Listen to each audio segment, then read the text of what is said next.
तर विद्यार्थी मित्र, आपण पाहतोय नैसर्गिक संसाधने हा पाठ.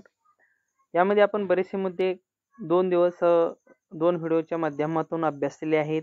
जे या ठिकाणी चित्र दिलेले आहेत त्या चित्रांचा सुद्धा आपण कालच्या व्हिडिओच्या माध्यमातून अभ्यास केलेला आहे. त्याचबरोबर त्या मुद्द्यांचं स्पष्टीकरण सुद्धा अभ्यासलेलं आहे. आता या ठिकाणी आपलं इथपर्यंत आलं होतं की या ठिकाणी वरती जे चित्र दिलेलं आहे त्या चित्रांचं निरीक्षण करून आपण काही उत्तरं दिलेली आहे. पहा, त्यामध्ये त्याचं थोडक्यात आपण भौगोलिक स्पष्टीकरण आज सुद्धा पाहूया. वरील आकृतीमध्ये काही ठिकाणी माणूस स्वतः विविध गोष्टी करताना दिसत आहे, बरोबर आहे. त्याची प्रत्येक कृती ही निसर्गातील कोणत्या ना कोणत्या घटकाशी संबंधित आहे. या प्रत्येक घटकाचा विचार आपण करायचा आहे. म्हणजे निसर्गामध्ये प्रत्येक गोष्टीशी तो काय आहे, प्रत्येक घटक हा तो काय करत आहे, प्रत्येक घटकाशी त्याची कृती निगडीत आहे. म्हणजे समजा लाकडं तोडत असेल, मध गोळा करत असेल, शेतीची कामं करत असेल, पाणी काढत असेल विहिरीतून, म्हणजे त्याची कृती त्या निसर्गातील घटकाशी संबंधित आहे. आकृती 8.2 मध्ये बैलाच्या साहाय्याने शेतकरी जमीन नांगरताना दिसत आहे. शेतकरी जमिनीवरील मृदेचा थर नांगरून जमीन कसण्यायोग्य करतो. या कसलेल्या जमिनीतून विविध प्रकारची पिके घेतो. या पिकांच्या उत्पन्नातून स्वतःची व इतरांच्या अन्नाची गरज सुद्धा तो भागवतो. म्हणजे तो काय करतो आहे, शेती पिकवतो आहे आणि त्यामध्ये अन्नधान्याचं उत्पादन करतो आहे. त्यातून आपल्या अन्नाची गरज तो भागवत आहे. हे आपण पाहिलेलं आहे. आता असे अनेक मुद्दे पाहिलेले आहेत की त्याच्यातून प्रत्येक घटकाची निर्मिती जी आहे किंवा कृती आहे ती त्याची निसर्गातील घटकांशी निगडीत आहे. हे आपण पाहिलेलं आहे. पाहता त्यानंतर या ठिकाणी आपण आकृती 8.6 मध्ये काही व्यक्ती वनातून लाकडे गोळा करताना तसेच मध काढताना काही व्यक्ती पाहिलेले आहेत. त्याचबरोबर 8.10 मध्ये रबराचा चेक आहे काढताना पाहिलेला आहे. 8.11 मध्ये डिंक इत्यादी गोळा करताना दिसत आहेत. तर असे काही वेगवेगळे चित्रातून आपल्याला त्या कृती निदर्शनास येत आहे. आता वनस्पतीचे गवत, झुडूप, झाड आणि वृक्ष असे स्थूलमानाने वर्गीकरण करता येते. गवतापैकी काही तृणांची लागवड करून पहिल्यांदा धान्य मिळवण्याचा प्रयोग मानवाने केला. त्यामुळे त्याला अन्नासाठी करावी लागणारी वणवण टाळता आली. काल आपण हे सांगितलेलं आहे तुम्हाला की त्यानं अनेक प्रयोग करून अन्नधान्याची निर्मिती केलेली आहे. अनेक गवताची पिकं घेतली असतील, तृण धान्य घेतले असते आणि त्यातूनच त्यानं काय केलेलं आहे, एक आपल्याला योग्य अशा पद्धतीचं जे धान्य आहे किंवा अन्न आहे ते त्यानं मिळवलेलं आहे आणि त्याचा शोध त्यानं लावलेला आहे. पहा, वनातून लाकूड, रबर, डिंक, फळे, औषधे, वनस्पती इत्यादी उत्पादने आपल्याला मिळवता येतात. विषुववृत्तापासून ध्रुवापर्यंत विचार केला तर कटिबंधानुसार खालील प्रकारच्या वनस्पती आपल्याला या ठिकाणी आढळतात.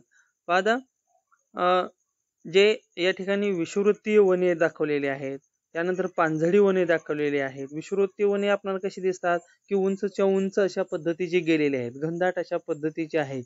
म्हणजे त्या ठिकाणी जे जंगल आहे ते घनदाट स्वरूपाचं आहे विषुववृत्तावर आणि उंचच्या उंच गेलेले आहे.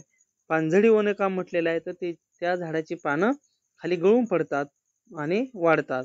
त्यानंतर उष्ण गवताळ प्रदेश जे आहेत अशा पद्धतीचे आहेत. म्हणजे गवताळ प्रदेश आहे ते व त्या ठिकाणी काही ठिकाणी वाळलेलं सुद्धा गवत असतं. त्यानंतर काटेरी वने आहेत. म्हणजे कमी पावसाच्या प्रदेशात अशा पद्धतीची वने आढळतात की ते जास्त दिवस अशा पद्धतीनं कमी पाण्यावरती तग धरून राहतात किंवा जिवंत राहतात. त्यानंतर समशीतोष्ण गवताळ प्रदेश या ठिकाणी दाखवलेला आहे. मिश्र वने म्हणजे काय, अनेक प्रकारची झाडं झुडपं त्या वनामध्ये आपल्याला आढळतात. त्यानंतर रुंद पर्णी वने म्हणजे त्या झाडाचे पानं काय असतात, अशी रुंद असतात, त्याला रुंद पर्णी वने म्हटलेलं आहे. आणि सूची पर्णी वने म्हणजे अशी टोकदार अशी निमुळत्या आकाराची झाडं उंचच्या उंच गेलेले आहेत.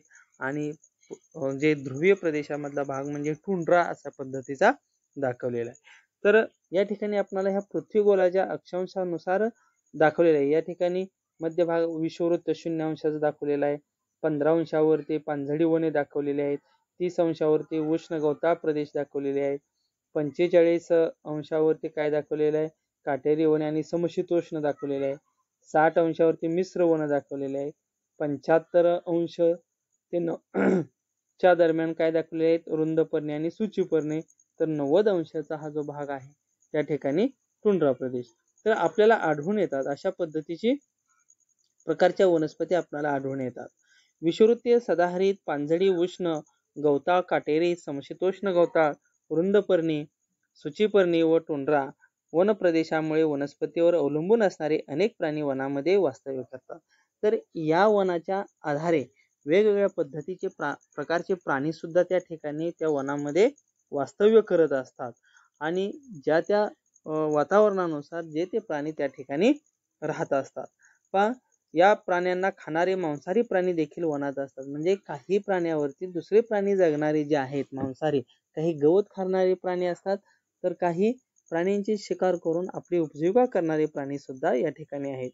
वन किंवा गवताळ प्रदेश हे प्राण्यांचे अधिवास असतात. वन किंवा गवताळ प्रदेश हे काय आहेत? प्राण्यांचे अधिवास. अधिवास म्हणजे राहण्याची ठिकाणं, त्यांची राहण्याची ठिकाणं ते असतात. आता वनस्पतीमुळेच आपल्याला प्राणी या नैसर्गिक संसाधनाचा पर्याय उपलब्ध झाला आहे. जर वनस्पती नसतील तर प्राणी आपल्याला पाहायला मिळाले नसते. म्हणजेच काय, त्यांना जगण्यासाठी ह्या वनस्पतीची गरज आहे. म्हणजे वनस्पतीवर जगणारे काही प्राणी सुरुवातीला निर्माण झाले आणि त्यानंतरच त्या प्राण्यावरती सुद्धा जगणारे काही प्राणी निर्माण झाले असावेत, असा एक अंदाज आहे. म्हणजे हे संपूर्ण चक्र जे आहे निसर्गातील, ते प्रत्येक घटकावरती एकमेकाशी संबंधित आहे हे आपल्या लक्षात येतं. तर वाढत्या लोकसंख्येची गरज भागवण्यासाठी त्याचबरोबर नैसर्गिक साधनाचा पर्याय उपलब्ध झाला आहे.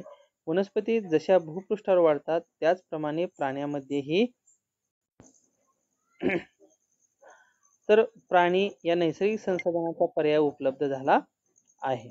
वनस्पती जशा भूपृष्ठावर वाढतात त्याप्रमाणे पाण्यामध्येही वाढतात. वाढत्या लोकसंख्येची गरज भागवण्यासाठी भविष्यामध्ये मानवाला पाण्यातील वनस्पतीवर अधिक प्रमाणावर अवलंबून राहावे लागण्याची शक्यता आहे. जशा या भूपृष्ठावर वनस्पती वाढतात किंवा असतात आणि या वनस्पतीवरती वाढणारे जे प्राणी आहेत किंवा जगणारे जे प्राणी आहेत, तशाच पद्धतीचे जलामध्ये किंवा सागरामध्ये सुद्धा काही वनस्पती आढळतात आणि या सागर जलाच्या वनस्पतीवरती सुद्धा काही जलचर जगणारे आहेत किंवा त्यांची संख्या वाढणारी आहे.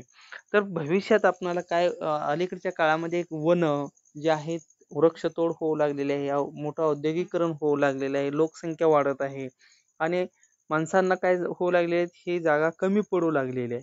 मग भविष्यात काय होणार आहे, सागर जलामध्ये ज्या वनस्पती आहेत त्या वनस्पतीवर सुद्धा अवलंबून राहावं लागणार आहे, असं काही मत आहे. आकृती 8.13 मध्ये गाढव ओझे वाहून नेताना दिसत आहे. प्राण्याचा वापर मनुष्य विविध कारणासाठी करतो. घोडा, बैल, उंट, गाढव या प्राण्यांचा वापर मुख्यत्वे नांगरणी असेल, प्रवास, माल वाहून नेणे इत्यादीसाठी करतो. शेळी असेल, गायी, म्हशी यांचा वापर प्रामुख्याने दूध मिळवण्यासाठी केला जातो. प्राण्यापासून मांस, अंडे, हाडाची भुकटी, कातडे इत्यादी उत्पादने मिळतात. तर हे प्राण्यांपासून आपल्याला काय मिळतं, तर प्राण्यांपासून आपल्याला मांस उत्पादन असेल, दुग्ध असेल, त्याचबरोबर त्यांच्या हाडांचा उपयोग सुद्धा केला जातो, कातडीचा उपयोग केला जातो. तर असे हे प्राणी जे आहेत किंवा काही मेंढ्या वगैरे पाळल्या जातात, त्याचं लोकर असते. तर या प्राण्यांचे जे अवशेष आहेत किंवा त्यांचं मांस आहे, दूध आहे, कातडी आहे, सर्व अवयवांचा काय केला जातो, उपयोग केला जातो आणि ती जी नैसर्गिक संसाधन आहे ती मानव आपल्या त्याच्यावरती गरजा भागवत असतो. आता त्याचबरोबर जलीय प्राण्यापासून सुद्धा आपल्याला किंवा सागर जलातील जे जलचर आहेत त्यांच्यापासून सुद्धा मानव त्याचा उपयोग करत असतो. आता आकृती 8.7 मध्ये दगडाच्या खाणीतून दगड ट्रकमध्ये भरताना जे चित्र आहे, दगड म्हणजे खनिजांचे मिश्रण हे आपण पाहिले. खनिजे म्हणजे रासायनिक प्रक्रिया होऊन निसर्गतः तयार झालेले अजैविक पदार्थ आहे. आता या ठिकाणी आपण दगड निसर्गातील घटकच आहेत, बरोबर आहे. तर ज्यावेळेस हे खाणीतून दगड आपण ट्रकमध्ये भरतो किंवा घेऊन जातो, तर आपल्या उपयोगासाठी किंवा आपल्याच एखाद्या कामासाठी ते आपण नेत असतो. तर हे दगड कसे आहे, खनिजांचं एक प्रकारचं मिश्रण आहे. ज्यावेळेस ज्वालामुखीचे उद्रेक झाले किंवा भौगोलिक काही हालचाली जमिनीमध्ये झाल्या आणि ज्वालामुखीचे उद्रेक होऊन ते भूपृष्ठावर आले आणि कालांतराने ते थंड होऊन त्याचं एक घनरूपामध्ये रूपांतर झालं आणि अशा पद्धतीने काय झालं, मग पुन्हा त्याचे खडकामध्ये किंवा दगडामध्ये रूपांतरण झालेलं आहे आणि वेगवेगळ्या प्रकारचे, जसं आपण अग्निजन्य खडक असेल, रूपांतरित असेल किंवा स्तरित खडक असेल, असे अनेक खडकांचे प्रकार अभ्यासले. तशा पद्धतीनं त्या खडकांचे दगडाचं रूपांतर झालेलं आहे आणि ते दगड आपण आपल्या उपयोगासाठी वापरत असतो. आता हे निसर्गतः तयार झालेले आहे, ते कोणाला तयार करता आलेलं नाही, ते अजैविक पदार्थ आहेत. पहा, खनिजापासून आपल्याला विविध धातू असतील, रसायनं मिळतात. काही रसायनांचा उपयोग औषधे तयार करण्यासाठी होतो. खनिजांच्या वापरावरून त्याचे दोन प्रमुख गट पडतात, धातू खनिजे आणि अधातू खनिजे. पहा, तर आपल्याला खनिजावरून धातू खनिजे व अधातू खनिजे असे आपल्याला पडत असतात. तर त्याचे यामध्ये वापर प्रामुख्याने विविध प्रकारे होत असतो.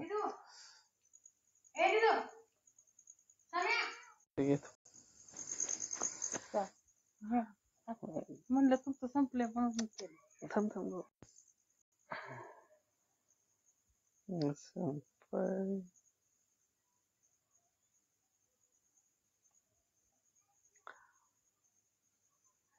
तर लोह बॉक्साईट इत्यादी अधातू खनिजांचा वापर रसायने तयार करण्यासाठी केला जातो. उदाहरणार्थ जिप्सम असेल, सैंधव मीठ म्हणतो आपण, कॅल्साइट इत्यादी.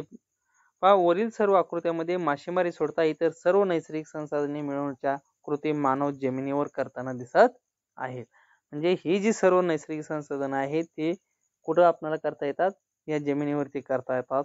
याचा अर्थ जमीन हे सुद्धा एक संसाधन आहे. भूपृष्ठावरती जन्माला येणाऱ्या बहुतेक सजीवांची वाढ, वास्तव्य आणि मृत्यू जमिनीवरच होतो. जमीन या संसाधनाला अनन्यसाधारण महत्व आहे. म्हणूनच या संसाधनाचा वापर वरील सर्व चित्रातील वापराशिवाय स्थावर मालमत्ता म्हणूनही केला जातो. तर आपल्याला याची जो वापर आहे तो स्थावर मालमत्ता म्हणून सुद्धा केला जातो. यात जागा खरेदी विक्री, मोक्याची जागा मिळवणे, बांधकाम करणे, व्यापारासाठी जागा वापरणे इत्यादी साठी सुद्धा केला जातो. त्यानंतर भौगोलिक रचना, उंच सकलपणा, मृदू हवामान, खनिजे, पाण्याची उपलब्धता यानुसार जमिनीचा वापर विविध कारणासाठी केला जातो.